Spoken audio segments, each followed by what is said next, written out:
여러분은 지금 투데이 충북과 함께하고 계십니다. 투데이 포커스 시간입니다. 매주 화요일은 지역 곳곳의 소식 전해드리고 있는데요. 오늘은 도내 중부 지역 소식 살펴보겠습니다. 진천 음성신문 임효준 기자 연결돼 있습니다. 안녕하세요. 네, 안녕하십니까? 네, 첫 소식 보겠습니다. 제10대 음성군의회 전반기 의장단 선거가 당초 예상과는 완전히 다른 결과가 나왔다고 하는데요. 우선 선거 전 상황은 어땠는지부터 정리해 주시죠. 네, 이 시간을 통해 전해드린 적이 있는데요. 이번 제10대 음성군 의회는 더불어민주당 4석, 국민의힘 4석으로 그야말로 4대4 팽팽한 균형을 이루고 있었습니다.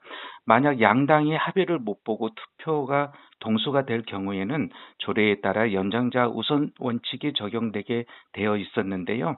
음성군 의회 내 최연장자가 모두 국민의힘 소속 송춘홍 서대석 의원이기 때문에 사실상 국민의힘이 전반기 의장과 부의장 자리를 모두 가져가며 주도권을 잡을 것이라는 관측이 압도적이었습니다. 네, 그런데 이런 예상과는 정반대의 결과가 나온 거군요. 이게 어떻게 된 상황인가요? 그렇습니다. 막상 선거를 치러보니 예상을 뒤엎는 참패였습니다. 의장, 부의장, 그리고 기획행정위원장 자리까지 모두 민주당이 싹쓸이한 건데요. 그것도 표결 결과가 모두 5대3이었습니다. 이 말은 국민의힘 소속 의원 4명 중 누군가 한 명이 당론을 거스르고 연속해서 더불어민주당 후보에게 표를 던졌다는 뜻입니다. 이 확실한 한 표의 이탈표 때문에 국민의힘은 안방에서 의회 권력을 통째로 내어주는 참담한 결과를 맞이했습니다. 네, 그렇군요. 혹시 이 당론을 이탈한 의원이 누군지는 밝혀졌나요? 공식적으로는 무기명 투표이지만 사실상 정체가 드러났습니다. 선거 당일인 지난 1일 국민의힘 송춘홍, 서대석, 박흥식 의원 3인이 긴급 성명서를 발표했는데요. 소속 의원 4명 중 장영식 의원을 제외한 3명 전원이 성명에 참여하면서 이탈자가 장 의원임을 기정사실화했습니다. 실제로 산업경제위원장 선거에서는 거꾸로 장영식 의원이 5표를 얻어 위원장에 당선됐고 같은 당 박흥식 의원은 3표에 그쳤습니다. 이를 두고 민주당과의 사전 밀약설이 돌면서 내부 분노가 폭발 직전인 상황입니다. 그렇군요. 그렇다면 국민의힘 차원에서 이 장 의원에 대한 징계라든지 조치가 혹시 논의되고 있나요? 네, 성명서를 낸 3인 의원은 즉각 국민의힘 충북도당에 장영식 의원에 대한 징계 요구서를 제출했다고 밝혔습니다. 당론을 위배한 해당 행위인 만큼 가장 수위가 높은 제명 등 강경 처리를 강력하게 요구하고 있어 당내 후폭풍이 파멸적인 전면전으로 치닫는 모양새입니다. 네, 이런 모습을 바라보는 음성 군민들의 시선은 어떨지도 궁금한데요. 이 주민들의 여론은 어떤가요? 민심은 싸늘하다 못해 울분이 가득 차 있습니다. 현재 음성 군수가 3선에 성공한 더불어민주당 소속이거든요.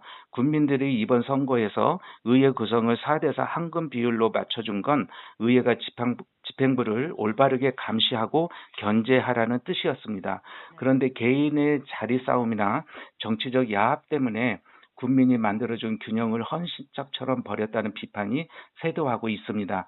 일각에서는 국민의 뜻을 저버린 배신 정치는 심판받아야 한다며 당사자의 석고대죄와 사퇴까지 요구하고 나선 상태입니다. 네, 시작부터 파행된 여야 관계를 최대한 빨리 회복시키는 게 음성군의회의 가장 큰 숙제가 될 것으로 보이네요. 이번엔 이어서 진천 소식으로 넘어가 보겠습니다. 이 진천군 의회가 예산 손실을 초래한 사업에 대한 공익감사를 청구하기로 했다고요.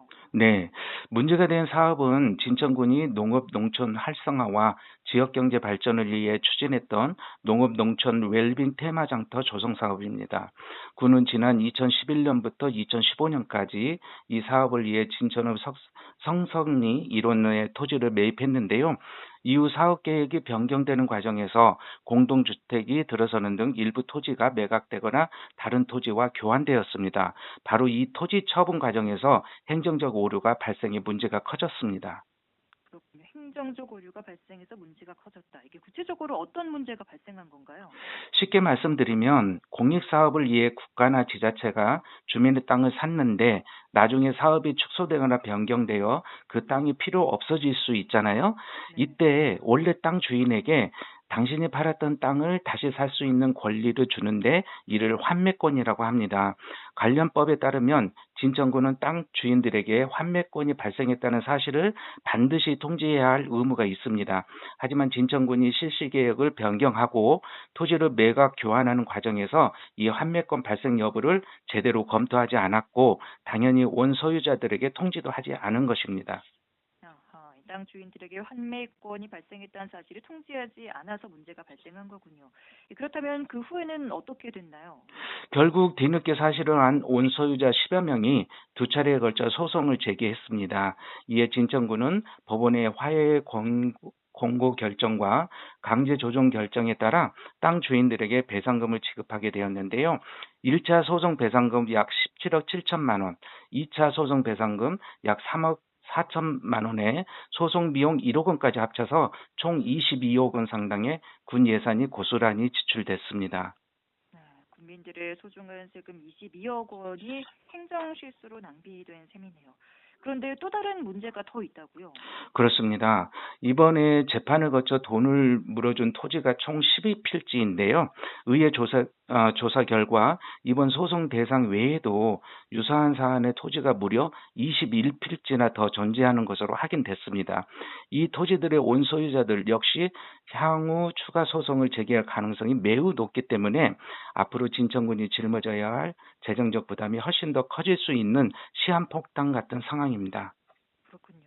이 상황이 이렇다 보니 군의회 차원에서 나선 건데 앞으로 감사원 감사는 어떻게 진행되나요? 공익감사 청구 처리 규정에 따라 지방의회가 본회의의 의결을 거쳐 청구하면 감사원은 접수일로부터 1개월 이내에 감사 실시 여부를 결정해야 합니다. 군의회는 소중한 세금 22억 원이 사라진 만큼 철저한 감사를 통해 행정의 책임성을 확보하고 다시는 이런 행정 실수가 재발하지 않도록 제도를 개선하는 계기로 삼겠다는 입장입니다.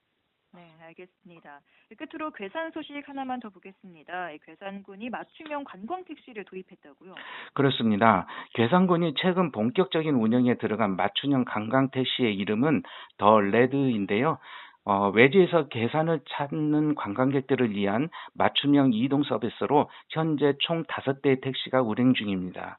그런데 단순히 이동만 도와주는 것이 아니라 괴산에 대한 전문 지식을 갖춘 기사님이 이동 중 괴산의 역사와 문화, 숨겨진 관광 명소까지 설명하는 가이드 역할까지 해준다고 합니다. 그렇군요. 단순히 택시 운행뿐만 아니라 가이드 역할까지 해주는 맞춤형 관광 택시 더 레드. 이런 서비스라면 혹시 요금이 좀 비싸진 않을까요? 그건 걱정하지 않으셔도 됩니다. 가성비가 정말 훌륭한데요. 관광택시는 4시간, 6시간, 8시간 코스로 구성되어 있고 기본 요금은 시간당 2만 원 정액제입니다. 여기서 주목할 점은 관광객이 요금의 60%만 부담하면 되고 나머지 40%는 괴산군이 전액 지원한다는 점입니다. 8시간을 꽉 채워 타도 관광객 부담은 10만 원이 안 되는 거죠. 그렇군요. 이용객들은 비용 부담을 줄이고 여행의 즐거움은 가득 채울 수 있는 기회인 것 같습니다.